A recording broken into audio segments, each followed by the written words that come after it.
नमस्कार दोस्तों, एक बार फिर से आप सभी का हार्दिक स्वागत है आपके ही अपने इस निःशुल्क YouTube प्लेटफॉर्म के ऊपर डॉक्टर गढ़वाल सर इंग्लिश। तो यहां पर आपके सवाल हमारे जवाब series for all the competitive examinations है। वहां पर इंग्लिश सब्जेक्ट जो आपका है उसमें 46 वाला पार्ट अपन आज स्टार्ट करने वाले हैं। ठीक है, पिछले में भी अपन ने 20 सवाल लिए थे, आज भी अपन 20 सवाल लेंगे। पिछली क्लास अपनी 414 पे खत्म हुई थी, अब ये 415 पे यहां पर आपका स्टार्ट होने जा रही है। ये जो पहला सवाल है, ये बच्चा सवाल आपका है फोनेटिक ट्रांसक्रिप्शन से जुड़ा हुआ है, फोनेटिक्स है, यहां से इसे आपका वहां पर लिया जा रहा है। तो एक्चुअल में यहां पर ये जो साउंड आपसे पूछी गई है, इस साउंड की जानकारी आप बच्चों को वहां पर आपका देनी है।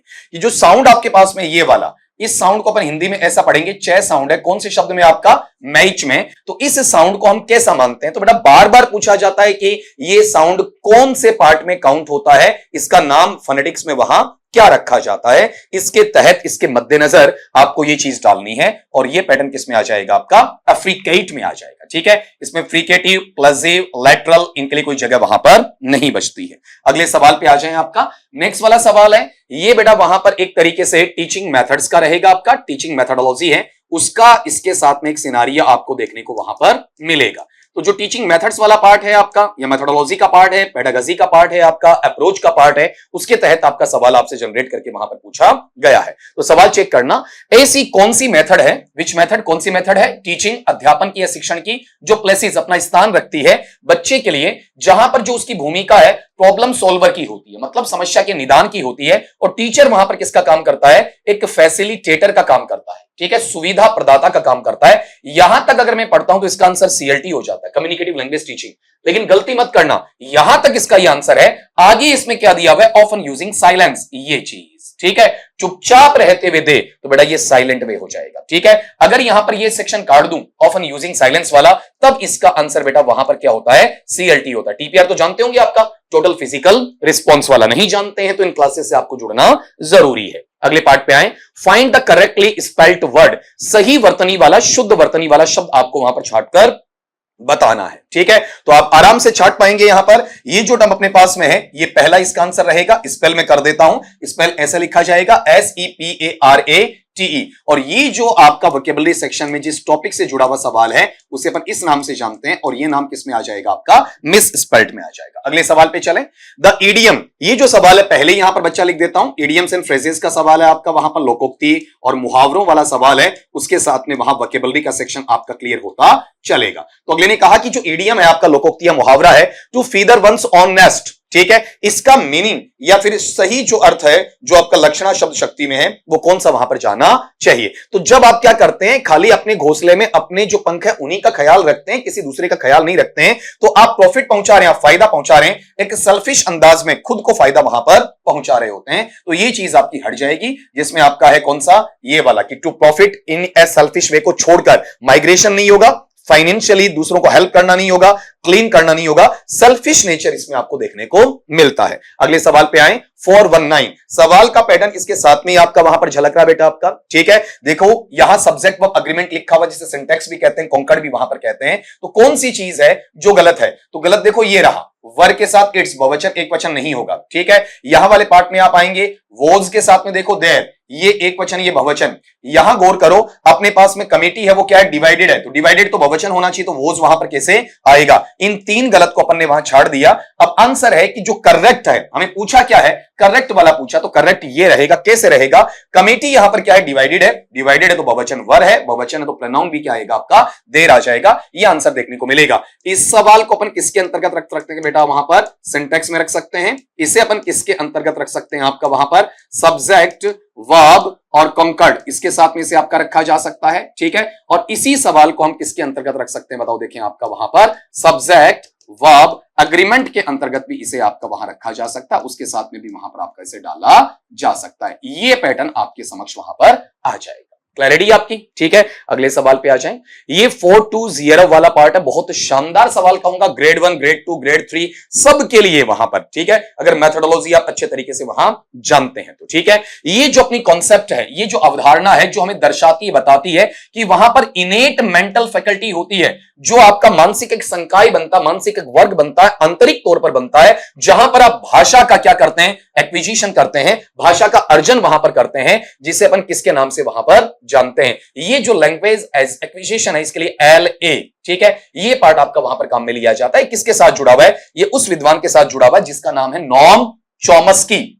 एक बार फिर कह रहा हूं बेटा, ये किसके साथ जुड़ता है? आपका नॉम चॉम्स्की। ये सवाल कहीं ना कहीं किससे जुड़ा हुआ है? CLT से जुड़ा हुआ है, कम्युनिकेटिव लैंग्वेज टीचिंग के साथ में जुड़ा हुआ है। इसका पूरा नाम लेंगे तो पहले ये नाम भी आपको वहां पढ़ना पड़ेगा और ये नाम इसमें चला जाएगा, आपका नॉम चॉम्स्की के साथ में से अटैच आपका कर दिया जाएगा। ठीक है, अगले सवाल पे आ जाए, नेक्स्ट वाला।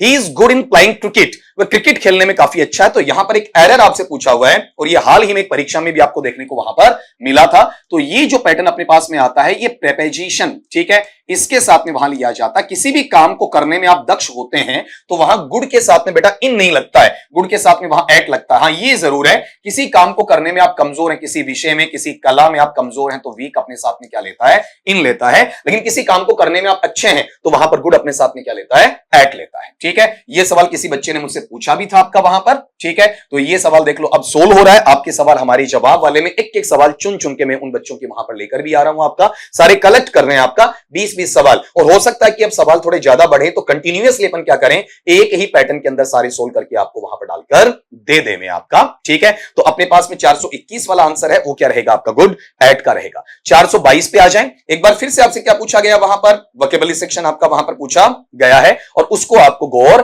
करना है। 422 में जो आपके पास में पैटर्न मिल रहा है वो ये कि चूज द सिनोनिम। आपको समानार्थी शब्द चूज करना, किसके लिए? मेलिफ्लुअस के लिए। मेलिफ्लुअस का मतलब क्या होता है? जो आपका प्यारा लगता है, सुहावना लगता है, अच्छा लगता है, उसे मेलिफ्लुअस कहते हैं। तो कर्कश नहीं होगा आपका, चुप नहीं होगा आपका, खुरदरा या फिर असमतल नहीं होगा, बल्कि अपना कैसा पार्ट आएगा? स्वीट साउंडिंग आएगा। और ये जो नेचर है, इस टॉपिक को अपन इस नाम से जानते हैं और वो नाम अपने पास में कौन सा रहेगा? आपका सिनोनिम रहेगा। अगले पार्ट पे आ जाए, आपका the function of remedial teaching.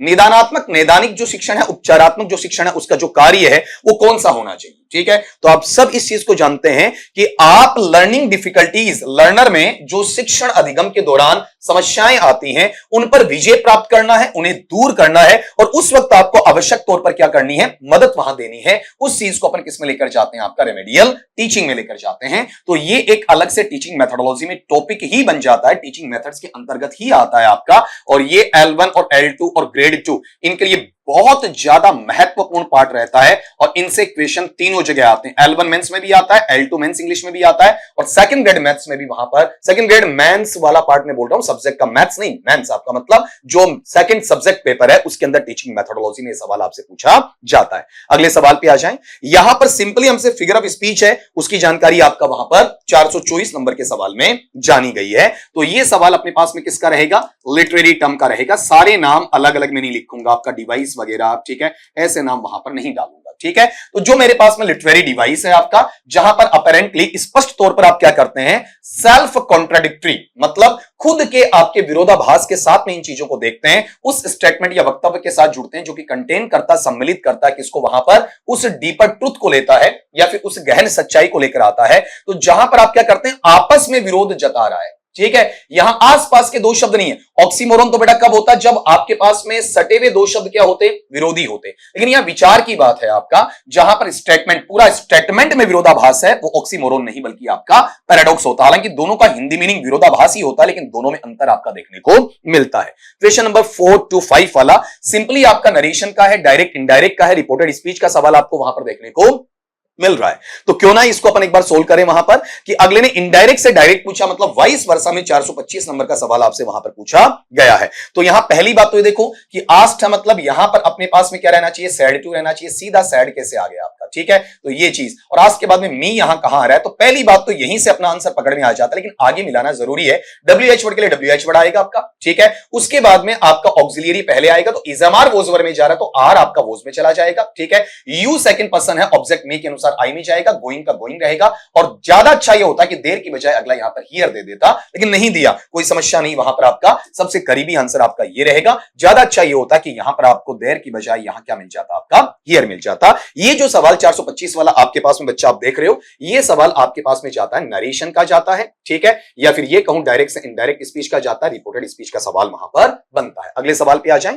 ये जो अपने पास में पार्ट आ रहा है, एक बार फिर से एक साउंड से, फोनोलॉजी से जुड़ा हुआ सवाल आपको वहां पर देखने को मिल रहा है। सवाल नंबर 426 426 वाला है। 426 में अगला क्या कहना चाह रहा है, यहां पर ये कहेगा, देखो ये ध्यान रखना, ये सवाल किसका है, फोनेटिक्स का है, फोनोलॉजी से जुड़ा हुआ सवाल आपको वहां देखने को मिल रहा है, ध्वनि शास्त्र से आपका, कि जो टर्म, जो शब्द काम में लिया जाता है उस अटरेंस के, उस कथन के लिए, जिसमें हमें एक स्टेटमेंट या वक्तव्य दिया जाता है, जिसमें वो फंक्शन किया जाता है, वो कार्य किया जाता है, जहां पर जो क्वेश्चन है किसका, राइजिंग इंटोनेशन का है, उठते हुए आपके ध्वन्यात्मक स्तर का है, वो संबंधित है। तो बेटा ये जो चीजें होती हैं इन्हें अपन किसमें, फोनेटिक्स भी किसका ब्रांच है, फोनोलॉजी का है। तो पहले इसके अंदर क्या टर्म आता है आपका, प्रैग्मेटिक्स आता है, जहां पर आप सवाल में उच्चारण उठा रहे हो, ठीक है, थोड़ा जोश के साथ बोल रहे हो, वो पैटर्न किस में जाता है, प्रैग्मेटिक्स में जाता है। उसके बाद वाली चीजें इसके साथ में आपकी जुड़कर आगे वाले पैटर्न पे लगती चली जाती है, ठीक है। अगले पार्ट में अपन आएंगे, वहां पर नेक्स्ट वाला लीजिएगा आपका 4 to 7 वाला।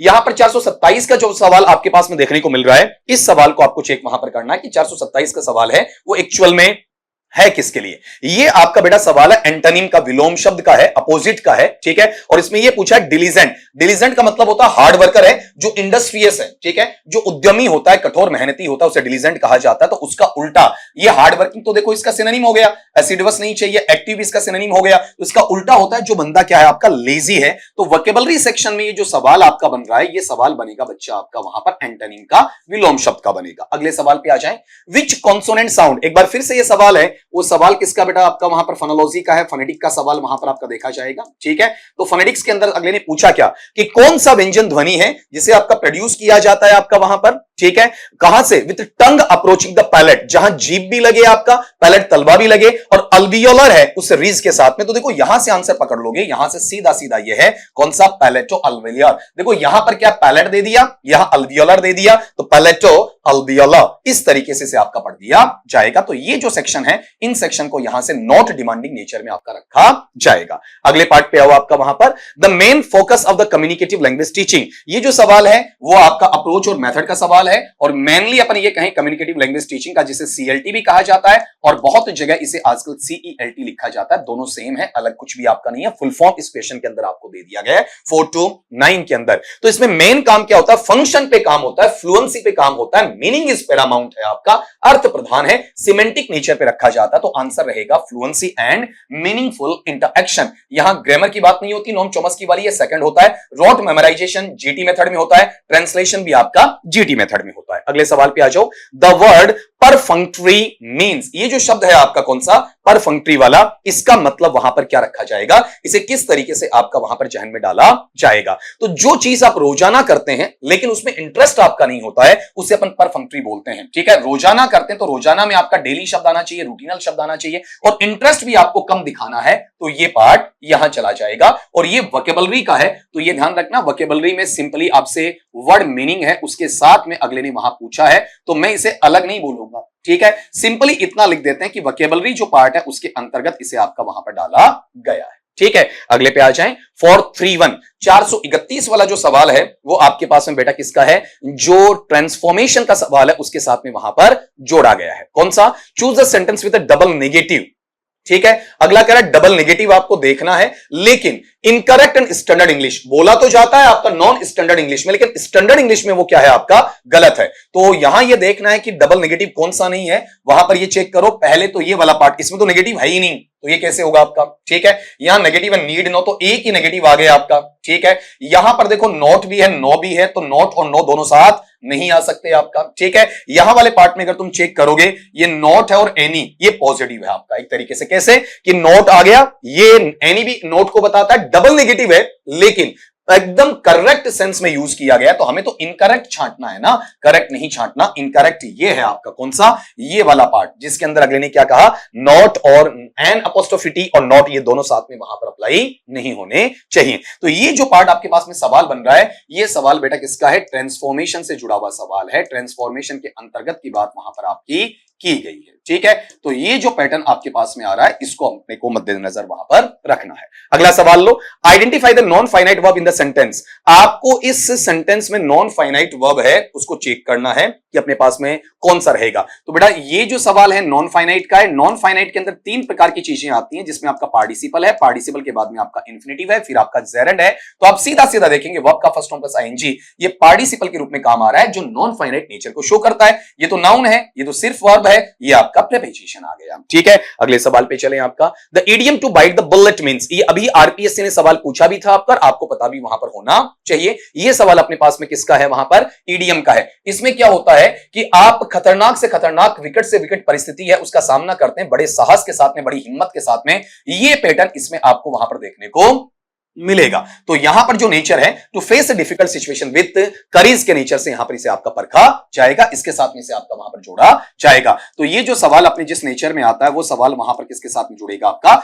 इडियम के साथ में जुड़ेगा। ठीक है, अगले सवाल पे आ जाओ। The primary goal of extensive reading is, तो बेटा ये जो सवाल है टीचिंग मेथोडोलॉजी का है, तो सिंपली ये कह सकते हैं कि जो पेडागॉजी वाला पार्ट है उसके साथ में इसे आपका वहां पर जोड़ा गया है, उसके साथ में इसे आपका करेक्ट वहां पर रखा गया है। तो जो प्राथमिक उद्देश्य है वृहद या व्यापक आपके वाचन का, उसके तहत इस चीज को आपका जोड़ा जा सकता है, उसके तहत आपको इस चीज का वहां पर रखा जा सकता है। तो एक्सटेंसिव रीडिंग क्यों की जाती है, जिसमें आप रीड इसलिए करते हैं ताकि आपको आनंद भी मिले और आपकी सामान्य समझ है उसका स्तर भी वहां पर बढ़ जाता है, उसके साथ में इसे अटैच करके रखा जाता है। तो उम्मीद करता हूं कि आज के 20 सवाल हैं बेहतरीन तरीके से आपके प्रोसीड किए हैं। थोड़ा फास्ट जरूर हूं, फास्ट करना इसलिए है कि बच्चे आप स्क्रीन टाइम पर ज्यादा समय वहां पर बिताते हैं तो आपका नुकसान होता है। तो हम किसी चीज को लेंथी बनाना नहीं चाहते, फालतू की कोई बकवास यहां पर कोई नॉनसेंस नहीं रखेंगे, सीधा सीधा है आपका। हाँ, ये चीज मैं आपको फिर बोल रहा हूं, ये सारी चीजें आपको कहां मिलने वाली बताओ, देखिए आपका वहां पर टेलीग्राम चैनल के ऊपर। टेलीग्राम चैनल का नाम है डॉक्टर गढ़वाल सर इंग्लिश, वहां जाएं, सर्च करें, ज्वाइन जरूर करें आपका। ठीक है, ताकि आपको सारी पीछे की जितनी भी पीपीटीज है वो भी मिले, नई जो आपके कोर्सेज की सूचना है, नई क्लासेस की सूचना है, सारा अपडेट वहां पर करते रहे, अपने सारे साथियों को वहां पर सूचित करें। ठीक, मिलते हैं आपका नेक्स्ट सेशन में, तब तक के लिए स्वस्थ रहिए, मस्त रहिए, लेकिन बच्चा वहां पर पढ़ते रहिए।